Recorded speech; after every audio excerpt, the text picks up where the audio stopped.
بسم اللہ الرحمن الرحیم۔ السلام علیکم۔ صحیح بخاری سے حدیث نمبر 236۔ رسول کریم صلی اللہ علیہ وآلہ وسلم سے چوہے کے بارے میں دریافت کیا جو گھی میں گر گیا تھا۔ آپ نے فرمایا کہ اس چوہے کو اور اس کے آس پاس کے گھی کو نکال کر پھینک دو۔ مان کہتے ہیں کہ مالک نے اتنی بار کہ میں گن نہیں سکتا۔ یہ حدیث ابن عباس سے، انہوں نے حضرت میمونہ سے روایت کی ہے۔ صحیح بخاری سے حدیث نمبر 237۔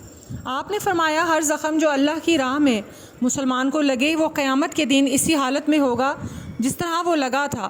اس میں سے خون بہتا ہوگا جس کا رنگ تو خون کا سا ہوگا لیکن خوشبو مشک کی سی ہوگی۔ صحیح بخاری سے حدیث نمبر 238۔ ہم لوگ دنیا میں پچھلے زمانے میں آئے ہیں مگر آخرت میں سب سے آگے ہیں۔ صحیح بخاری سے حدیث نمبر 239۔ یہ بھی فرمایا کہ تم میں سے کوئی ٹھہرے ہوئے پانی میں جو جاری نہ ہو پیشاب نہ کرے۔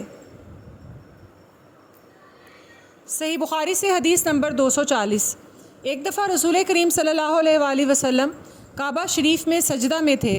ایک دوسری سند سے ہم سے احمد بن عثمان نے بیان کیا، کہا ہم سے شریف بن مسلمہ نے کہا ہم سے ابراہیم بن یوسف نے اپنے باپ کے واسطے سے بیان کیا، وہ ابو اسحاق سے روایت کرتے ہیں۔ ان سے عمرو بن میمون نے بیان کیا کہ عبداللہ بن مسعود نے ان سے حدیث بیان کی کہ ایک دفعہ رسول کریم صلی اللہ علیہ وآلہ وسلم کعبہ کے نزدیک نماز پڑھ رہے تھے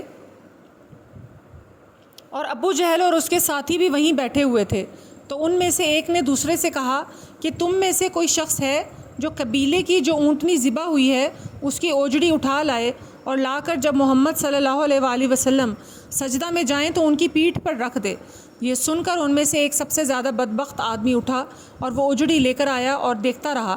جب آپ نے سجدہ کیا تو اس نے اس اوجڑی کو آپ کے دونوں کندھوں کے درمیان رکھ دیا۔ عبداللہ بن مسعود کہتے ہیں میں یہ سب کچھ دیکھ رہا تھا مگر کچھ نہ کر سکتا تھا، کاش اس وقت مجھے روکنے کی طاقت ہوتی۔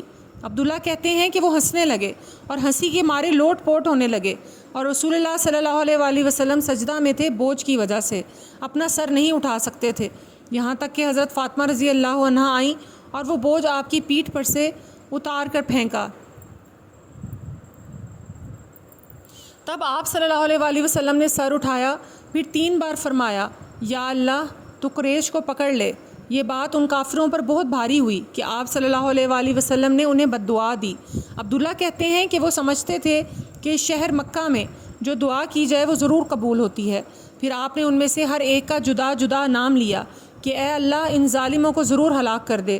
ابو جہل، عتبہ بن ربیعہ، شیبہ بن ربیعہ، ولید بن عتبہ، امیہ بن خلف اور عقبہ بن ابی معیط۔ 7واں آدمی کا بھی نام لیا مگر مجھے یاد نہیں رہا۔ اس ذات کی قسم جس کے قبضے میں میری جان ہے کہ جن لوگوں کو کہ بد دعا کرتے وقت آپ صلی اللہ علیہ وآلہ وسلم نے نام لیے تھے، میں نے ان کی لاشوں کو بدر کے کنویں میں پڑا ہوا دیکھا۔